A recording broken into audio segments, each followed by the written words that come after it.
Hello everyone, welcome you once again for today's session. Good morning, good afternoon, based on wherever you are. So myself, I'll just turn on my video. I hope you are able to see me and hear me clearly. Myself, Anandan, representing Asia LEDS Partnership. This session is organized by the Asia LEDS Partnership and the East Asia Secretariat, East Asia Secretariat. We are so happy to organize this peer learning session today. We immensely thank Beijing for coming forward and sharing their lessons with other countries and counterparts. As we all know, subnational governments play a crucial role in achieving the NDC targets. Cities contribute and accounts for 2/3 of world's emissions. So from that standpoint, it's very important that subnational governments take actions. So as Asia LEDS Partnership, what we do is whatever the successful models in climate change is being done in one place, we promote it in the other regions. So today we are going to learn from the experiences of Beijing emission trading system. Next slide, please.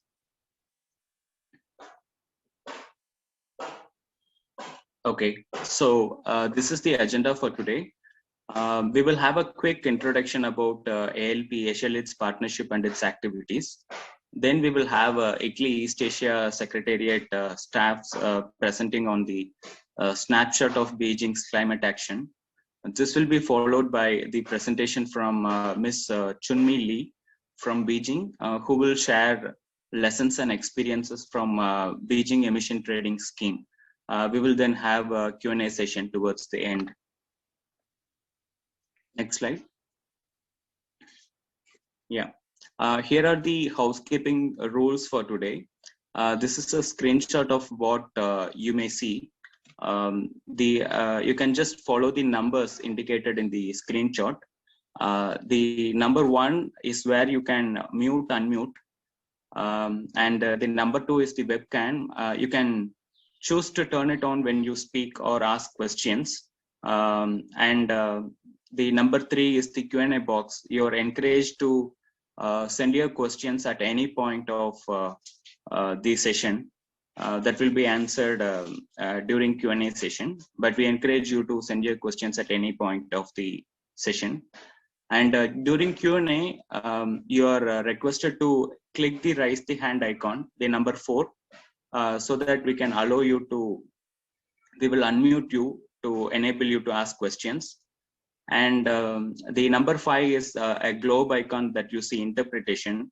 And most importantly, today the speaker will speak in Chinese. We have arranged for simultaneous interpretation. So the interpreters will translate the Chinese to English. When you click on this interpretation, this globe icon, you will get 2 channels, English and Chinese. Non-Chinese speaking participants can just click on to English. So at any point of time, you will hear only English language. So we try to make it as smooth as possible to you. Just in case if you have any technical issues, you can send in your questions in the chat box that you see there. Next slide. So I'll take just a few minutes to introduce about Asia LEDS Partnership and then hand it over to the next speaker. So about Asia LEDS Partnership, it's a voluntary regional network launched in 2012. It promotes low emission development strategies in the Asia region. And also it supports countries advancing the climate change goals, be it NDCs, long-term strategy, green growth, etc. It is one of the 3 regional platforms of LEDS Global Partnership, which is hosted by GIZ within the Support Paris Agreement funded by the German government. Next slide. Yeah, so ALP is supported by thematic technical working groups. I have just listed here to just to give a glimpse of the network of ALP. I will not go into all the details.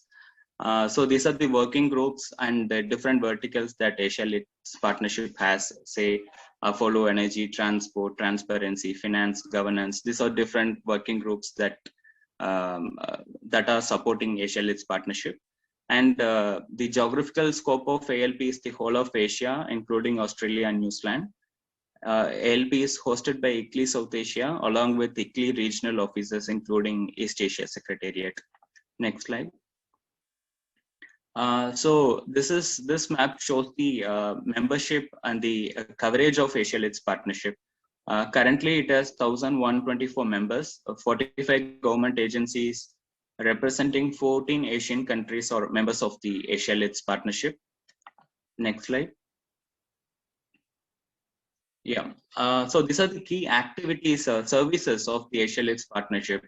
So ALP runs several thematic communities of practice. So these communities of practice are run based on the member countries' needs. And we support in capacity building of countries' practitioners in climate change.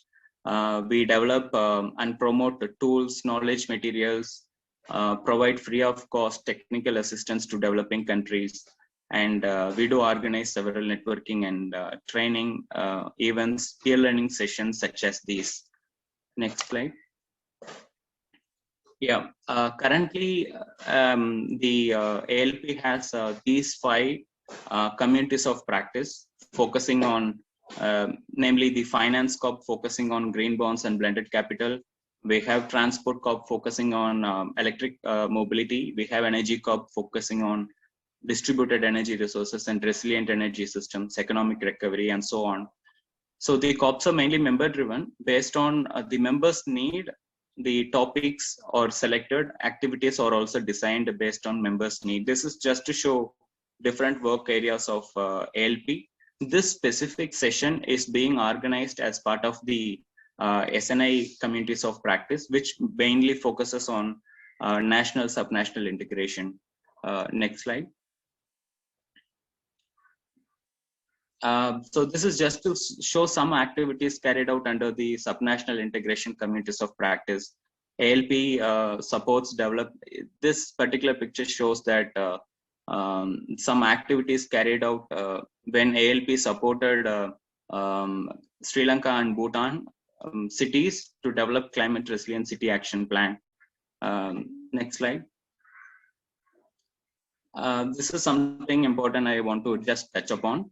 And just to show the context where this presentation, today's session comes from.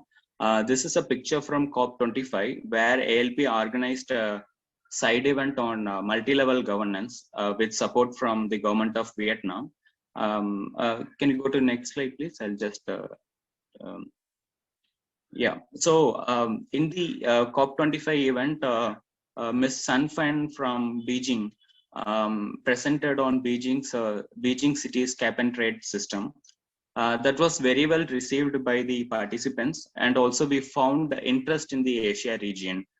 And we thought it is very helpful if some resource materials could be developed around this. Next slide. So that's the reason we have developed a case study post that event. That also helped to showcase Beijing ETS to other countries and share its lessons, etc. And as a step forward, this peer learning session is being organized. Beijing has kindly agreed to share directly their lessons and experiences with other countries. And it is to be noted that only a few countries, few cities in the world has an operational ETS system. We are glad to have one such city with us today, Beijing, to present their experiences. So Beijing ETS, it's there. The pilot was launched in 2013 and officially it was launched in 2017. So quite a few years they have been successfully running this ETS system. We look forward to hear from them more about the system and how it operates, all of that. We hope the participants will also find it very useful. So before we invite the speaker, may I now hand it over to my ICLEI East Asia Secretariat colleagues to give a snapshot of Beijing Climate Action Plan and then to welcome the speaker from Beijing. Over to you, Yuan.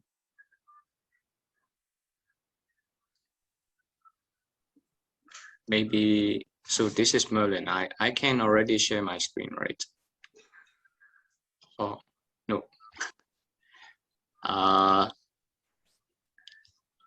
李处，你可能先等一下，我这边还要说一下。好，panel moderator, can I already start from my end? Yes. Okay, thank you.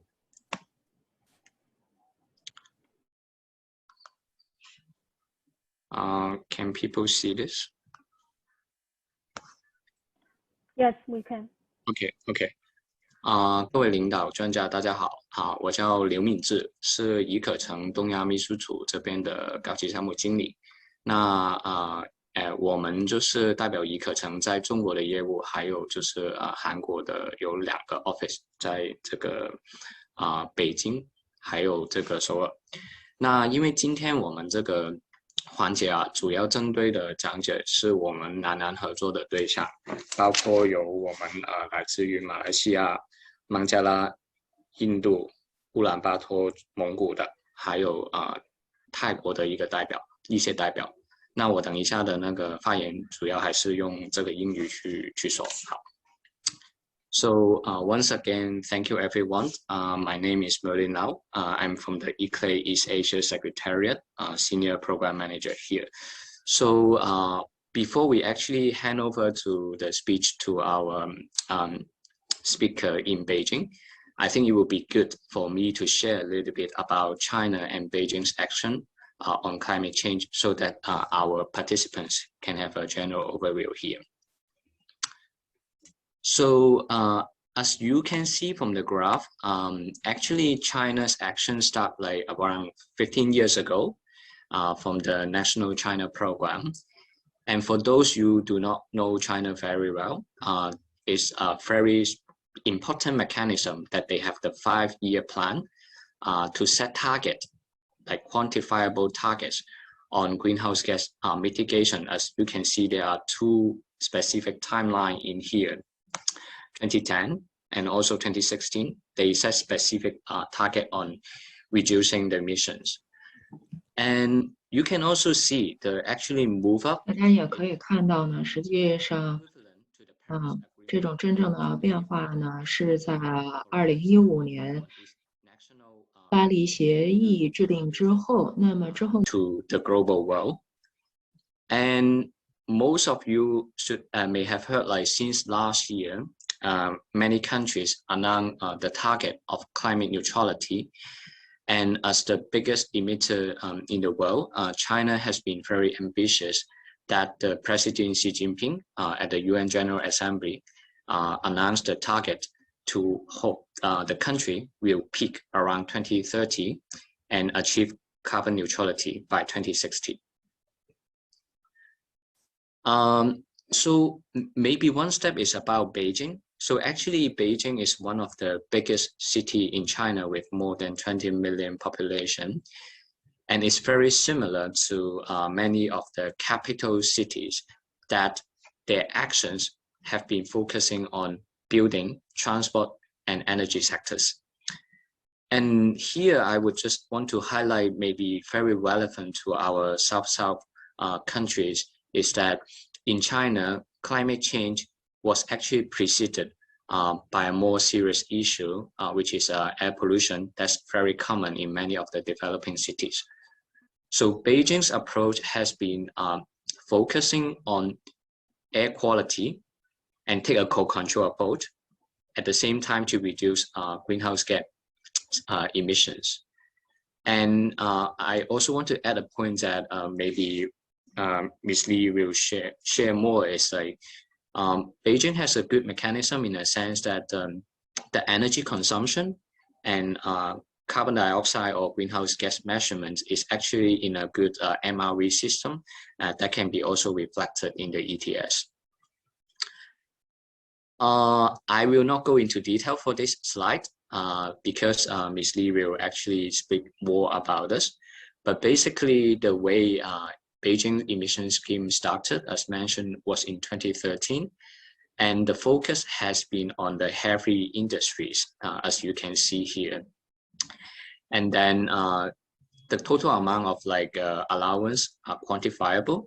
Until 2020 December is about 41 million tons. And the price is transparent and can be known to the other companies and the external counterparts. And as eClay, we hope to continue to support Beijing and actually our South Asia and Southeast Asia counterparts.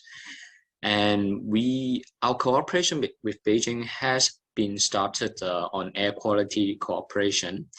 But since 2019, we step up.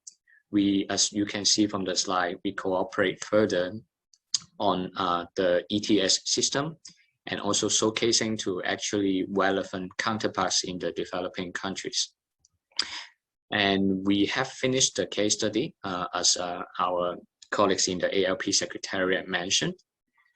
And next year, we are planning to work together with Beijing and actually Seoul Metropolitan Government in South Korea to focus more on the longer term, reaching how the two cities can cooperate further to the goal of climate neutrality. And finally, our work will continue beyond 2030 and 2060. With this, I would like to already introduce Ms. Li Chunmei, who is the Deputy Chief in the Science and Technology and International Cooperation Division of the Beijing Municipal Equality and Environmental Bureau. The Beijing BEE, the Bureau, has been eClay's political host in China, and we have been cooperating very closely. And Ms. Li Chunmei, she has a lot of experience in the Bureau, more than 15 years of experience on international cooperation. And since 2 years ago, after the ministerial reform in China, she is now focusing a lot of the work on the Beijing ETS and also greenhouse gas co-control measure. So with this, I would like to close my part of presentation and pass the room to Ms. Li Chunmei. Li Chu, thank you.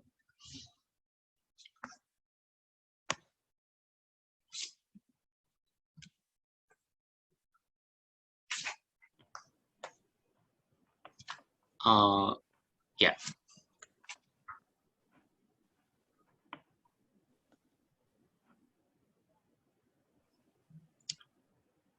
我们这边听不到。大家好，现在能听清了哈？可以。非常感谢宜可城东亚秘书处邀请我参加今天的活动哈。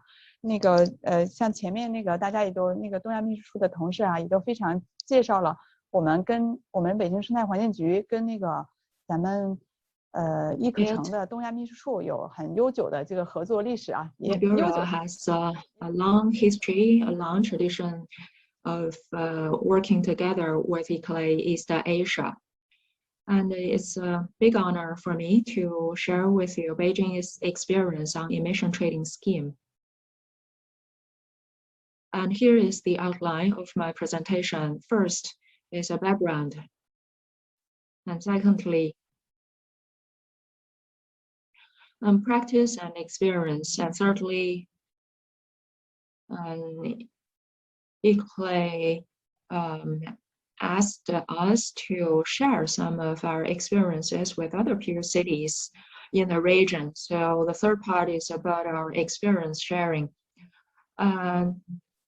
Many of the participants come from Chinese cities, from Inner Mongolia, and from other countries. So let me very briefly introduce the city of Beijing to you. It's the capital city of China. It has 800 years of city history as the capital of China. And its position is to become the political, cultural, and technical innovation and international communication center. It has permanent residents of 21 million, GDP 522 billion US dollars. It has an area of 16,000 square kilometers and 16 districts.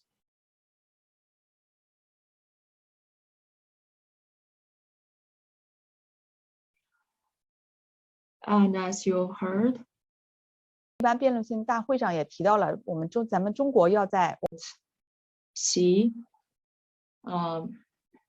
declared that China will achieve peak of emission by 2030 and achieve carbon neutrality by 2060. It's a very ambitious goal.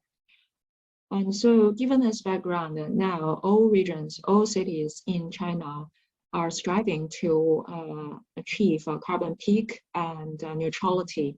So here in Beijing, what we do to achieve these targets include reviewing carbon emission peak. And in our 14th five-year plan for Beijing, we propose that by the end of 2025, the emission amount should be lower than the peak. And of course, we also want to generate co-benefits from air pollution control.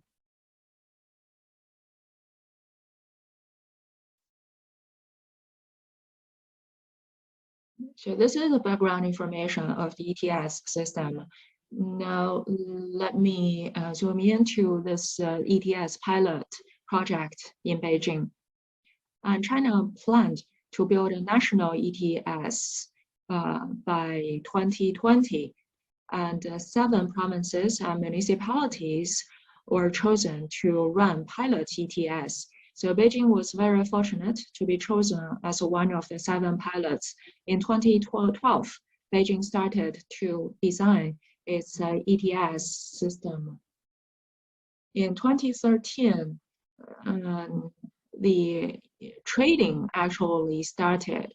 So far, we have 7-8 years of ETS running.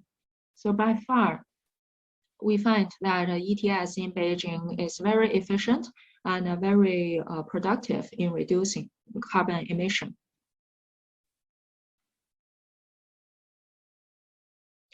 And just now you heard we in China had a ministerial reshuffling, and ETS was allocated to the Ministry of Ecology and Ministry. It used to be governed by the National Commission of Reform and Development.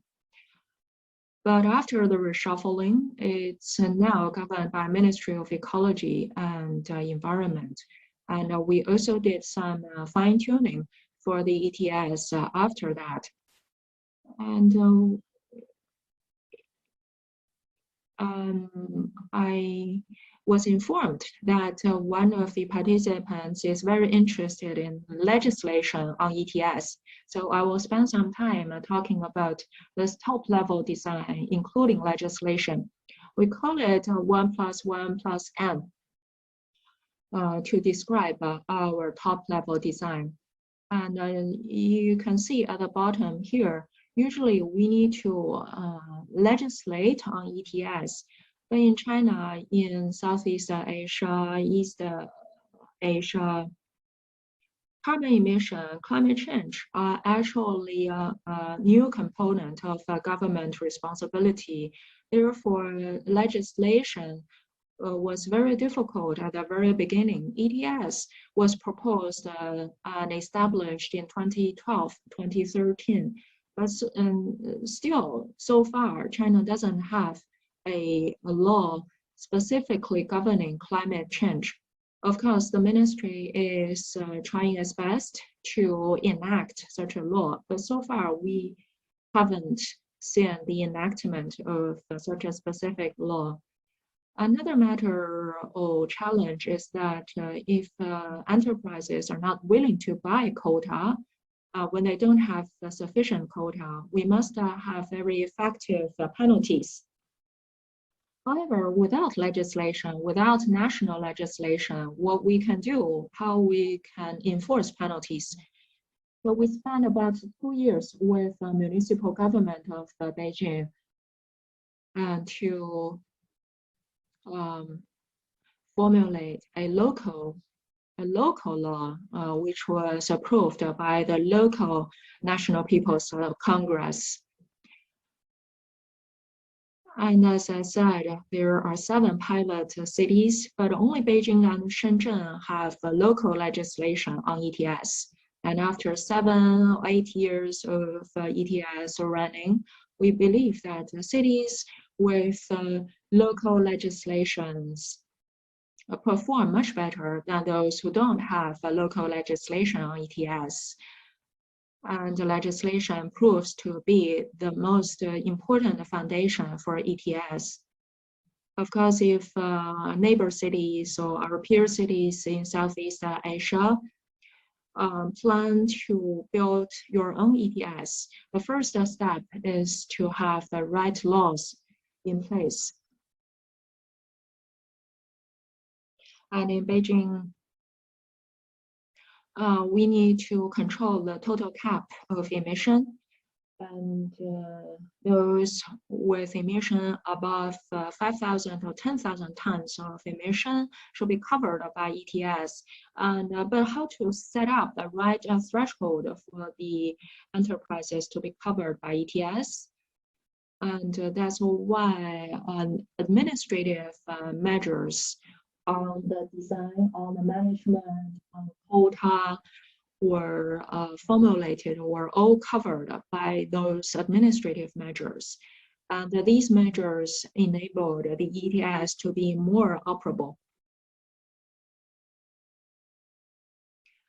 But you know, ETS is quite complex, and it involves multiple steps, multiple processes.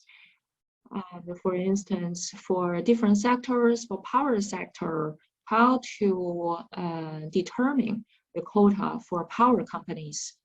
And for different sectors, we have formulated different measures. So far, there are about 20 guidelines to determine quota for different sectors.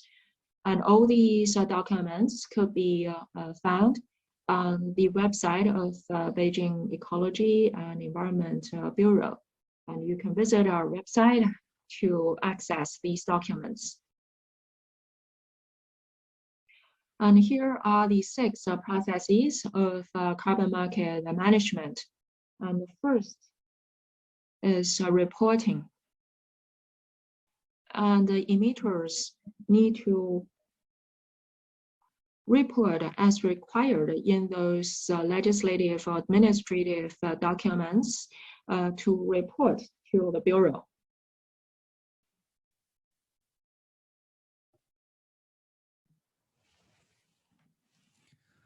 So the businesses might not understand that rules that clearly. So there must be a third party to verify all of those qualifications of businesses. And MEE is going to give trainings to all of the third party institutions. So all of those people are professionals in this field. So the professional teams will, of course, do the verification. And according to the verification regulations of Beijing, they're going to come up with the allowances surrendering number, because this is going to be the third-party verification.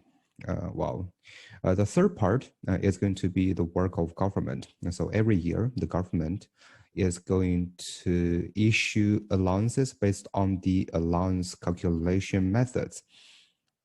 The calculation is going to be done based on the businesses and the sector the businesses are in. So of course, according to the calculation, they are going to see if they're going to have surpluses or deficit. So if they are running at surpluses, of course, they can trade. Of course, if they have a deficit, they can buy from the marketplace. So then, of course, they're going to do the trading. And in a 5th step, according to their emissions cap, they're going to surrender allowances. Now, for example, if they emit 3,000 tons, and if the emission cap is only, for example, 1,000, so they have to buy 2,000 from marketplace. Then they're regarded as surrendered. But some businesses might have difficulties. They do not want to buy allowances from the marketplace. And then we have law enforcement teams. So this is why I said that legislation is quite important, because according to the laws, they're going to be held accountable and they're going to be fined according to our regulations and laws. So in the first 2 years, the carbon market was very, very difficult because the society didn't really realize how important this kind of market is, especially when businesses are supposed to buy emission allowances from marketplace. They didn't want to do that simply because of the lack of incentives. So we send teams to communicate with those businesses, and every year we organize more than 100 events with them. So still in the first year, more than 100 businesses were at default, were defaulted. So our law enforcement teams find them at 2 to 3 times of the missing amount, even though it was difficult. But right now, it's working very well. So most of the businesses will be able to be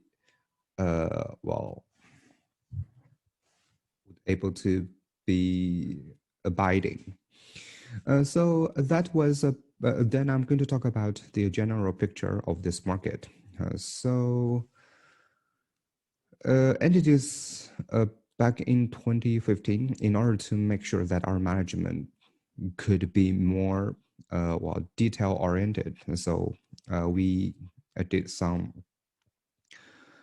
revisions. For example, entities with annual carbon emissions over 5,000 tons would be listed as the market participant, but it used to be 10,000 tons. So ETS covers more than 40% of Beijing total greenhouse gases emissions, because Beijing is a mega city. So 95% of the emissions are from energy consumption. And GHG, 95% of GHG emissions are carbon dioxide, and 95% of 95% of CO2 emissions are from energy. So we look only at CO2. So we are controlling power plants, heating, cement manufacturers, petrochemical, public transportation service, and other industries. As for our scope, we know that EU ETS are doing this based on installations. Well, this is also the case with California, but we have covered some smaller businesses, for example, services. For example, hotels or museums or universities, all of those are also under our wing. They don't have any facilities or installations. Then we look at the legal persons. As long as you're within this legal person, then all of the emissions will be regarded as the covered emissions. So here you can see our methodology. While we primarily consider how to make it just and better regulated so that we can give allowances to all of the players. And so as for distribution, while distribution is for free, or this is so-called free allocation, maybe in the 2 to 3 years in the future, some of the allowances will be on auction. But right now it is not the case yet. As for our methods, we have 3. The first one is benchmarking. This is just like the same with what the Europeans are practicing. And so this is for power generation industries. So for every kilowatt hour power, then you're going to get a certain number of allowance. As for grandfathering, because we have a cap in Beijing, so we have to look at some benchmarking or baseline, for example, 1 year as a baseline. For example, what would be the emission of this university? So in the future, we're going to give you a coefficient which is smaller than 1 for the future emission allowances. So by doing this, we can encourage universities to use new energies or to save more energy or lower energy consumption. And we also have historical intensity method. While this is primarily for transitional period, as long as we have enough data, then the historical intensity is primarily for one single entity. So we will look at historical data. For example, for 1 unit of heat, how much emissions were discharged. So when we have enough data, then this is going to be transferred or shifted to benchmarking. So this is just like power generation sector. And this year, maybe,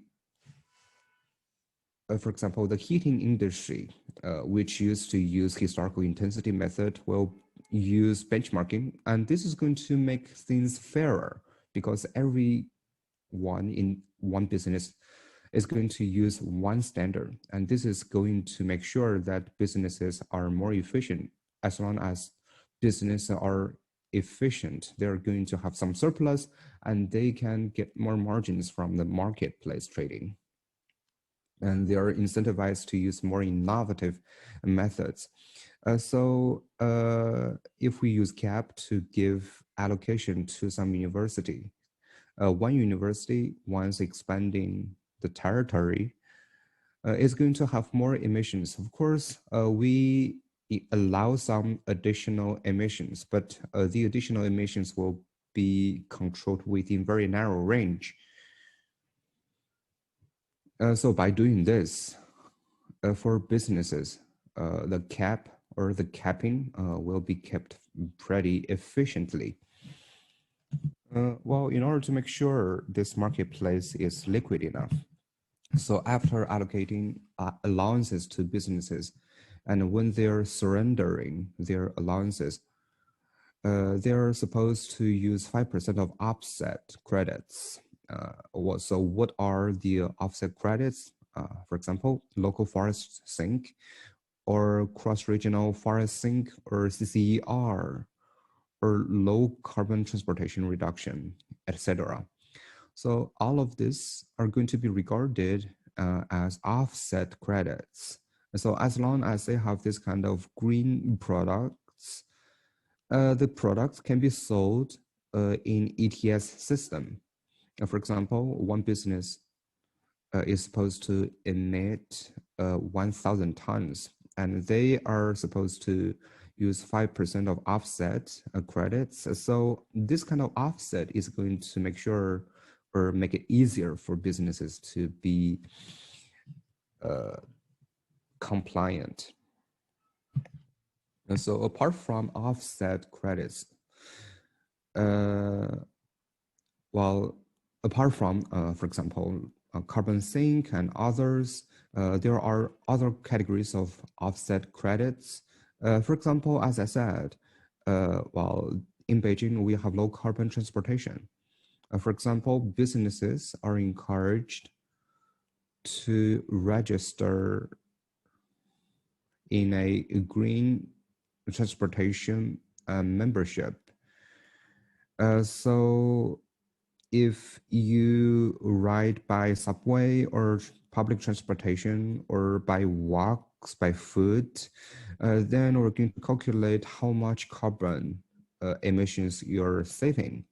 So all of this can be converted into a certain number into the allowances, and this can also be sold in the marketplace as well. So then if you sell this carbon, then you're going to get some, well, profit, and the profit is going to be added back to your asset. So this is going to incentivize people to be more green-minded. The sixth part is going to be the market performance up to now.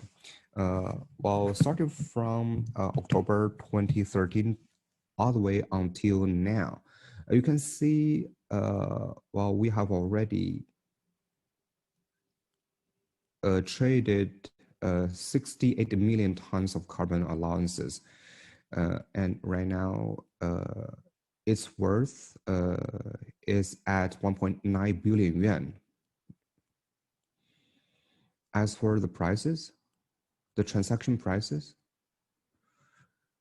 well, the Beijing prices are well, the highest. So the average price right now is over 60 yuan per ton, because we have both offline and online transactions. And offline, well, transaction price is already over 90 yuan per ton. So this price or pricing can really transmit the pressure of well, emission reduction. I don't know if you understand how complex this market is, but I want to say that if you go shopping, the cheaper the better, but the marketplace is different because this market is built by the government with some tools so that we can send send the emission prices higher. So the higher the better, because the higher it is, then the more incentivized people are to lower emissions. So with years of development of this marketplace, we can see this transmission mechanism is very, very preeminent, especially for big players of this marketplace. They are very much incentivized to lower emissions. For example, on the left-hand side, the blue bar here, you can see the blue bar is the petrochemical businesses, and the orange bar is cement manufacturer. So you can see that the prices are going down, especially for especially for cement manufacturers. The emissions are going down very dramatic. And as for petrochemical, the emissions used to decline pretty sharply, and gradually you can see in recent years slightly picked up. As for the right-hand side, that is for power generation sector. So this is for every kilowatt hour, how much emissions, how many emissions were discharged. So here you can see that this curve is lowering. I don't want to take all of the credits, but our ETS is indeed working very well. And meanwhile, we also have clean energy policy for all of those businesses. For example, they're supposed to burn gas instead of coal. It is also working very well.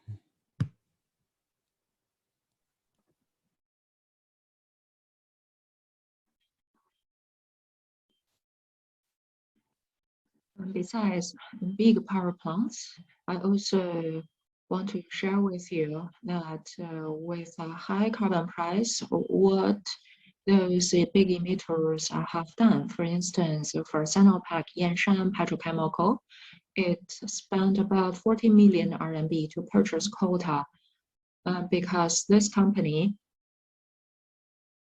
have some byproducts of petrochemical industry, for instance, coking coal, and these coke could serve as a fuel and could be used as a fuel directly. And it's a byproduct and serve as a fuel for Yanshan Petrochemical. But now, no matter what you burn as your fuel, I calculate your quota against a certain benchmark. For instance, if you produce 1 kWh power and you have a cap of emission. So if Yanshan still burns coke, pet coke, certainly it needs to buy quota from the market. And of course, Yanshan Petrochemical decided in 2020, in order to save its carbon cost, it decided to stop burning pet coke as a fuel. Of course, they continue to produce electricity, but are using cleaner fuel to generate power. There are other case studies like big universities in the city and KFC and McDonald's. They are also key emitters covered by ETS. And at Tsinghua University, it set up an energy saving office. Now across the whole campus, this office studied how to save energy on the whole campus. For instance, in the swimming pool, in the libraries, they began to install PV panels to use solar power to generate heating or to heat water. This has greatly reduced. 分时区、分时段的对餐厅里。For food chains like KFC, McDonald's, they turn off lights by time and by area because they have very long business hours in non-peak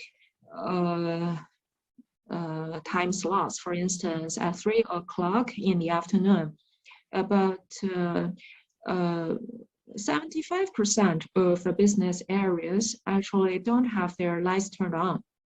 However, at peak hours, they will turn all the lights on. So this helps them to reduce emission, to save energy. Of course, for the ETS, it's still a market. And for a market, those leading enterprises on this market could be rewarded. And here you can see Beijing Public Transport Group. Its performance is demonstrated on the bottom, on the top right. And you can see the green part. Green bars represent the electricity-driven buses or public transport. And the red part, natural gas, and blue bars, diesel. From 2016, the first year after it's covered by ETS.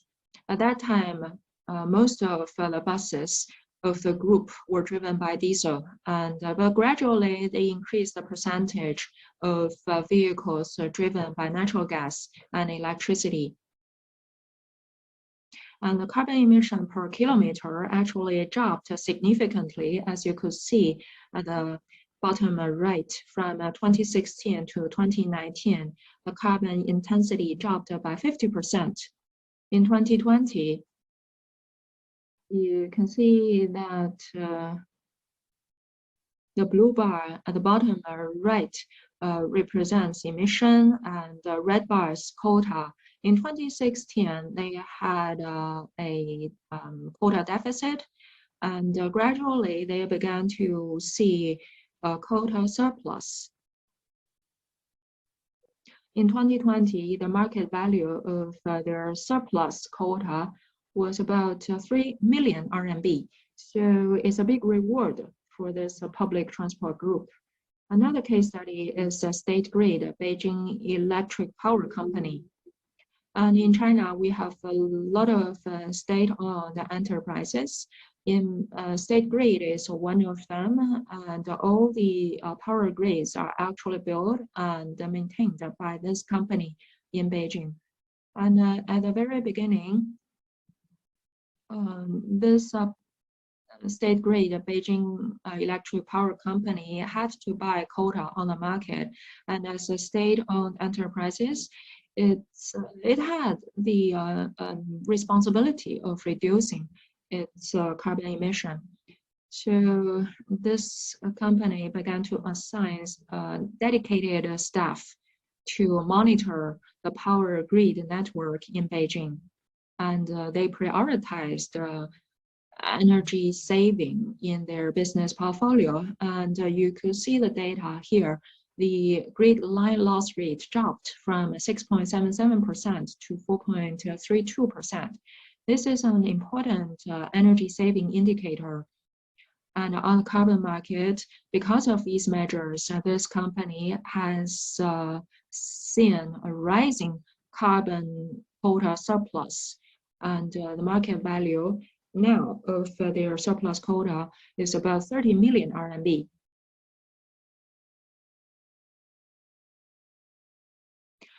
For future outlook,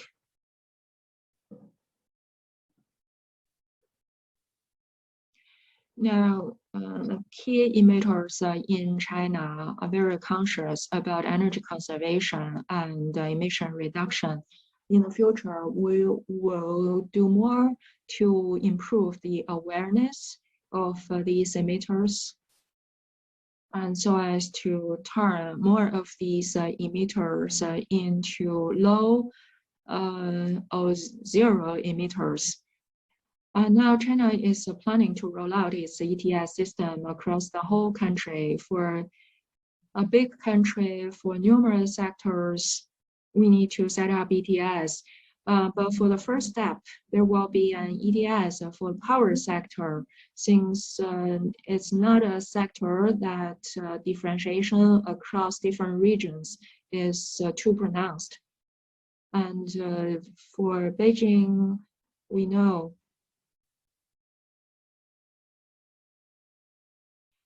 currently, tertiary services sectors in Beijing are already covered by ETS, but for the national ETS, these tertiary sectors may not be included in the first step. And for Beijing in the future, we will include more tertiary sectors like logistics into the ETS. And lastly, I'd like to share with you some of our local experiences. And there are three takeaways. First is a top-level framework of policy design.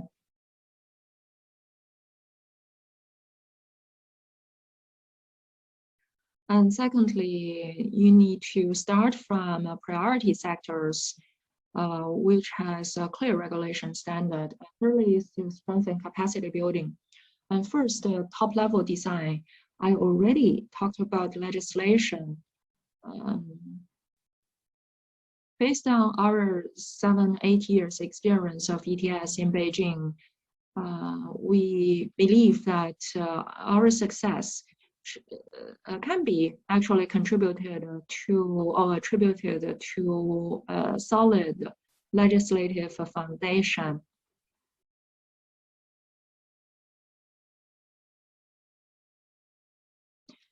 And of course, you can customize your local legislation in order to make your own ETS more targeted and more efficient.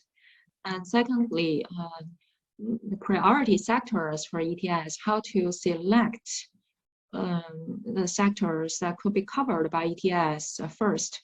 And first, you need to have a GHG inventory. If you have a very clear inventory, you then can understand which sectors are the major contributors to emissions. And in different cities, different sectors, they may have very various inventories. And now in Beijing, tertiary sector is a big emitter, but in less developed regions in China, tertiary service sectors may not emit that much. So you need to identify the key contributors to emissions as priority sectors.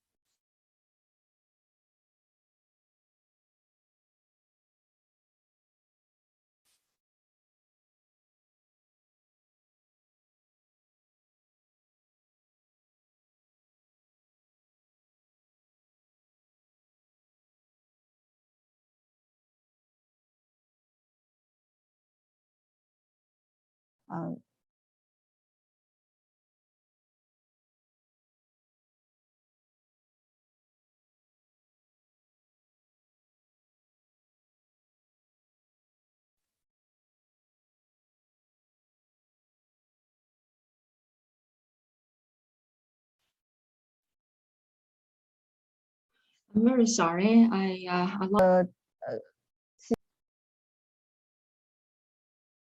As for capacity building,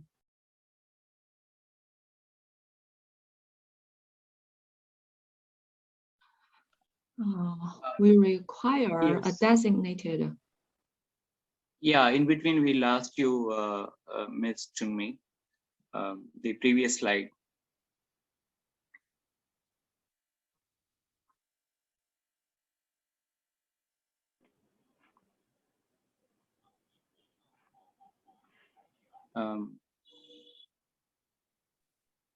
Yuan or other colleagues, can you hear me? Yes, we can hear. Maybe Ananda, can I just interrupt? 李处 你这边有听到吗？听得见。对，因为你刚刚调的时候，好像就是第2点建议，就是关于行业的时候就已经调了。Priority sectors. We didn't hear that part. Maybe you could restart from that part. Okay.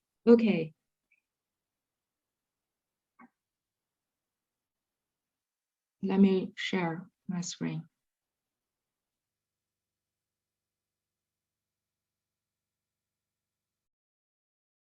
So shall we start here? Okay, yeah.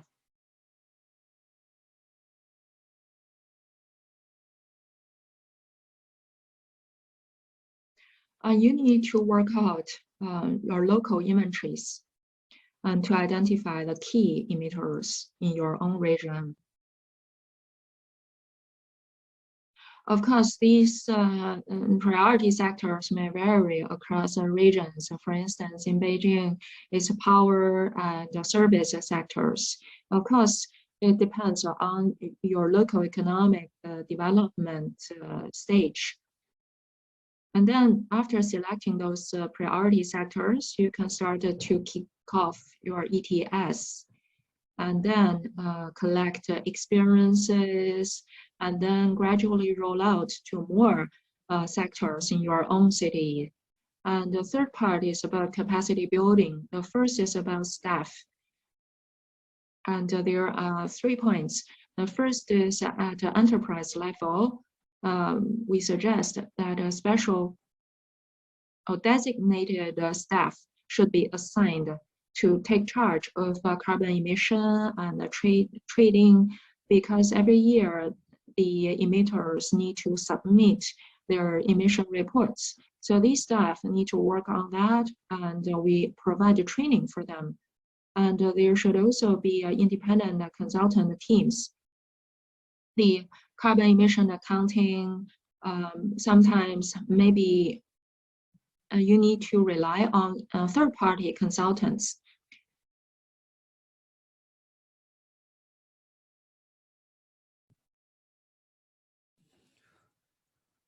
And we also give training programs to those teams every year, especially those professionals in this field, so that we can help build their capacity. And then we also train our functionaries as well and technicians from our government bodies, so that they can be better at management with better knowledge about the know-how and technologies. So as long as we can train all of those categories of people, we can really form this kind of a synergy. Because right now we are in a time of big data. So this is why IT is quite important, because this work has a lot of different complicated steps involved. Well, of course, I talked about the big picture, but for any business, it takes 5 to 6 rounds of reconfiguration. So they are going to come through, for example, the margins and everything about the business, why they need to have an IT service and, for example, network, so that they can be better enabled by technologies, and then market or marketization. As I said, the marketization is quite important. We have to have a dedicated institution to do the trade, to do the transaction, or to provide a platform to do transactions as well. For example, especially in the case of Beijing, we can make sure that this market can run smoothly. Now, of course, we're also going to give guidance to this kind of institution as well. So this is everything I want to share with you. Thank you so much.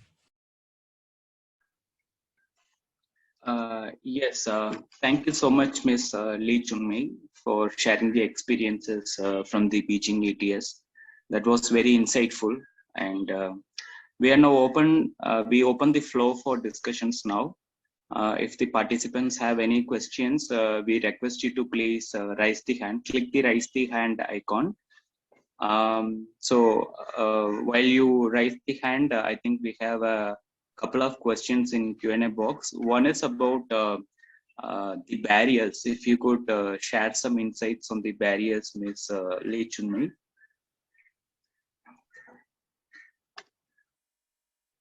Barriers you faced, yeah, you touched upon some of it, but if there is anything, maybe I'll ask Ms. Anuradha, would you like to specifically ask?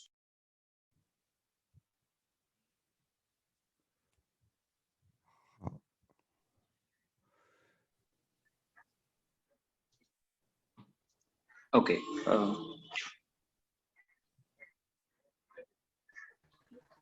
可以的，我看到就是提了说，我看到其中有一个 Yes, 问题 you can ask the question. Yeah. 我看到有一个问题提的说，北京是否考虑过引入区块链技术到菜市场的建设中？ Thank you very much for your informative explanation, and I would like to know. Can you hear? 可以的。 Yes, we can. There is a lot of echo. Yeah. The voice is not. So I just want to know what for the education. I'm sorry, Ms. Anuradha, we are not able to hear your voice clearly. There is some problem. Maybe you can post your question in the Q&A box.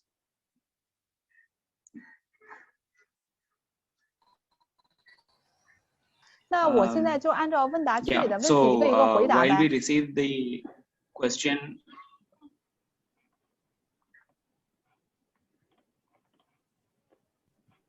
yeah. Excuse me, can I just follow the chatting content to answer question one by one? Yes. 就是我看到这个对话框里有一个题目说，问题是说北京是否考虑过区块链技术引入到菜市场的建设中，用以提高碳交易的透明度和中立性哈。关于这个问题呢，我们那个 transparent and neutral.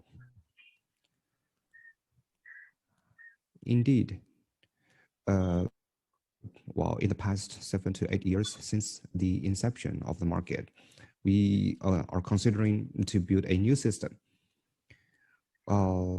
It takes two parts to do this market. One party is dedicated to reporting. The second is registration system. So this is just like a ledger. So all of the data, all of the information will be recorded in the ledger. So when we're doing the ledger, 系统。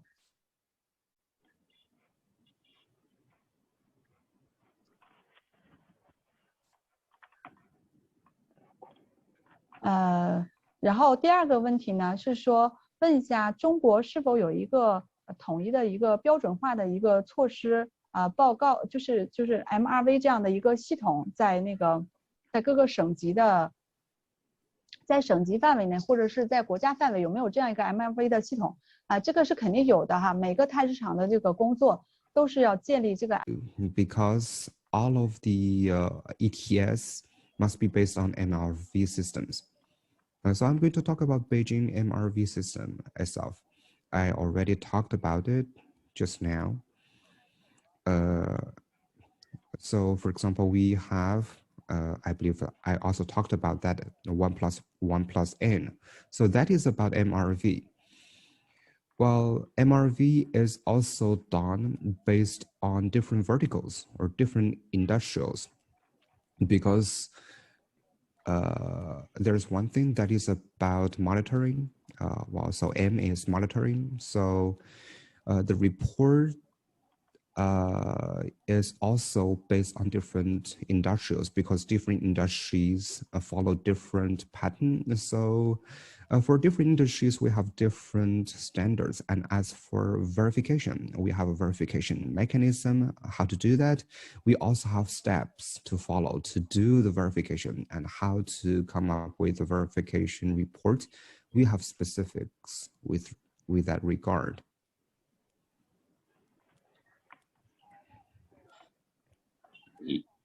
Yes, thank you, Ms. Lee. There is one question from Siddharth. How complex was the capacity development program? Would you like to reflect on that?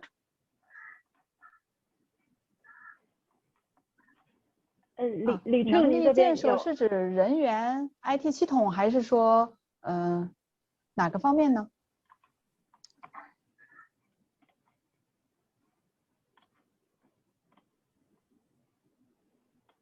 Okay, I presume it's for the overall operational of the ETS. Maybe we will also unmute the person. So, Mr. Siddharth, you can ask your question. You can clarify. Yeah, thank you so much. Thank you so much, Ms. Lee. Thank you so much for your absolutely. My question was more to better understand how. Mr. Siddharth, can you hear me? Are you able to speak? Hello. 可以的。 Can you hear me? Yes. Great. Sure. Sure. So I was saying, thank you so much to Ms. Lee for her kind presentation. Just quite informative. My question was obviously to understand the capacity development for both the government entities and the public, because obviously that's one of the biggest challenges in developing such an ETS is the capacity, especially for other high emitting industries and even the public, general public. So could you please just reflect a little bit more on what 提的跟我们说一说，在北京我们的政府工作人员是如何进行更好能力建设的呢？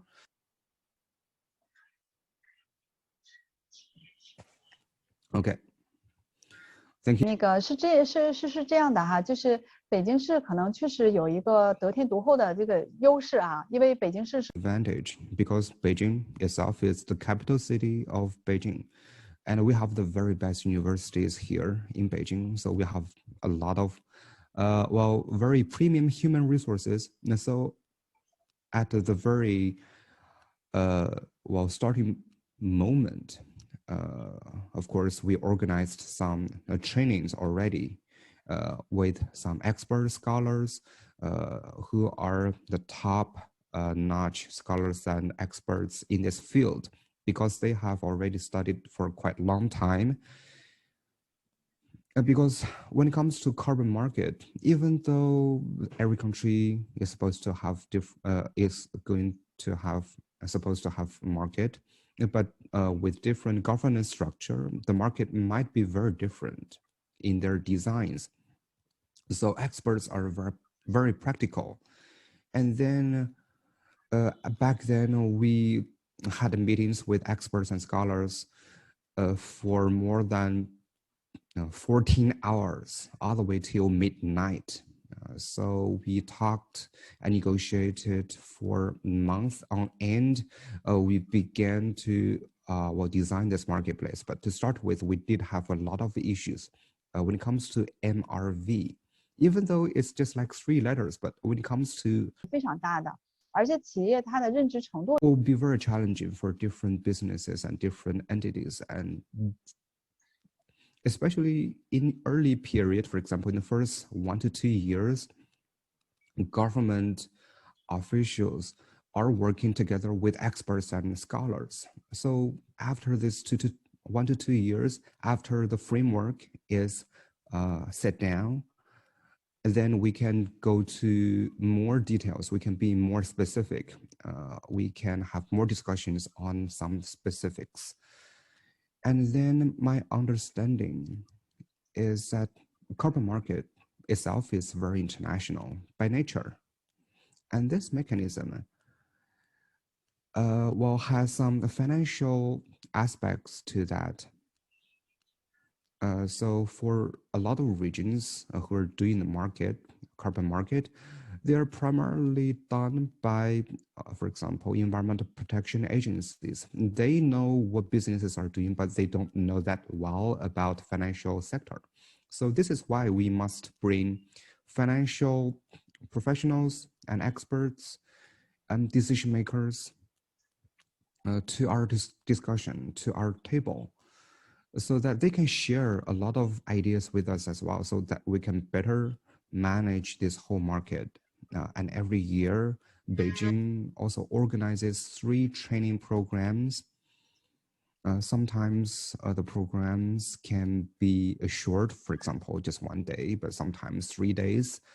So this is training programs to our, well, government officials. Sometimes we're inviting European experts to give us lectures so that they can share the updates of EU ETS, because they encounter some problems along the way. So we should also learn their problems so that we can avoid making the same mistakes. And meanwhile, we also have domestic experts and scholars, because we do have some professionals with long experience to give training professionals programs to our professionals. Okay. So as for theoretical studies and a mastery of theories, this should be quite important, because they serve as a very important foundation. But still, we have to relearn along the way while we're working. So if we only copy, paste and copy, or we only imagine what we should do, and then well, the end result is going to be revised because of the changing nature of reality, so that we can finally find what really fits our situation. So this is what I want to share with you. Thank you.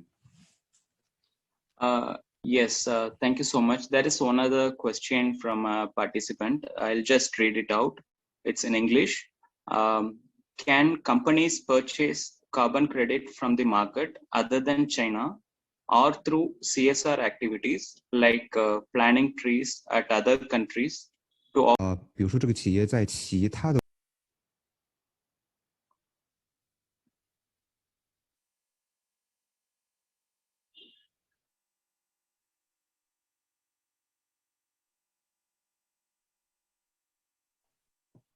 Well, I actually plan to talk about, but in the interest of time, I skipped that. And since you know China is committed to carbon neutrality, and Beijing as the capital city must take the lead. But actually, Beijing doesn't have a good endowment of new energy. It's a capital city with a huge population. We don't have a very good potential for wind or solar energy. Therefore, we plan to build a CDM like mechanism. And for instance, if forest sink could be verified as credits, and then we can use these credits to offset carbon emission by the emitters. Now we are having considerations, discussions on that. If you're interested, if you're a city interested in trading these credits with Beijing, please contact us, or if it's Asia. So thank you for the question. Sure, thank you. So I have a question to you, Ms. Lee. So how the COVID has impacted the ETS? What are the shocks due to the volatility and the stopping of productions? 的影响，比如说是不是出现了交易的中断啊等等。那么 all of that. So what are the shocks that was encountered in the ETS system in the last 1 year due to COVID?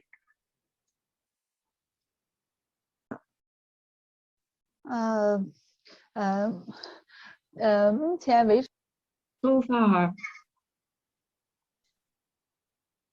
our ETS is carried out on an annual basis. And at the beginning of each year, we announce the list of liable entities and then MRV step by step. But of course, we see some impacts caused by COVID-19, because usually in September or October we could finish everything. Last year we saw some delays due to the pandemic, but not too much impact on the trading. And last year in Beijing, there was a farm. There was a big farming produce market that was affected heavily by clusters of COVID-19 cases. And some of the verifiers therefore called us that they couldn't visit the emitters when the confirmed cases numbers were very high at that time last year. But except that, not too much impact due to COVID-19. Of course, we have a lot of detailed measures. For instance, if you emit 1,000 tons, if you also save a lot of energy, you have a lot of energy saving measures. And then we can grant you 1,500 tons of allowances. And you could have 像服务业去年整体来说都经济特别不景气。 which could be traded on the ETS market. But last year, since a lot of industries had to close down due to the pandemic. And so in this year, we need to review the compliance of many emitters in 2020. And according to our estimate, small restaurants in Beijing, for instance, will have a lot of quota surplus. So for these small catering businesses, with these surplus of quota, it's kind of like an extra quota for these small restaurants. They did emit less last year, so we allow them to trade their surplus quota in order to compensate their economic loss. Sure, I think that would be a relief to them. Yeah, one more question. So I believe recently China has launched the national ETS. So how is it going to interact with city level ETS? Is there going to be a synergy? That is the first question. And the second one, so different sectors has different targets, allowances, all of that. So between two different Chinese cities, how is it comparable? So all the Chinese cities will have the same set of guidelines, or it's completely up to the cities, or there is any national direction on what should be the emissions for a particular sector? Is there any guideline?